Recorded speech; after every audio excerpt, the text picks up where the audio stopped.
একবার ভালো করে দেখে নিল। তারপর কলটা বন্ধ করে তাড়াতাড়ি টেবিলে ফিরে এলো। বসে বসে ভাবছে এটা কি করে হলো।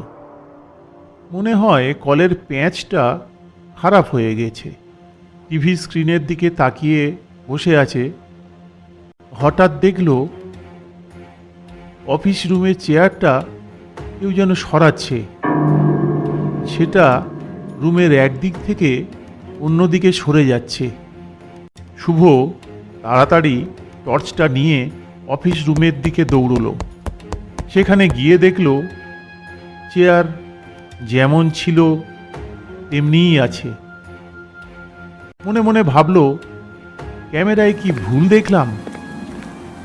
যাই হোক, সে ফিরে এসে আবার চেয়ারটাতে বসলো।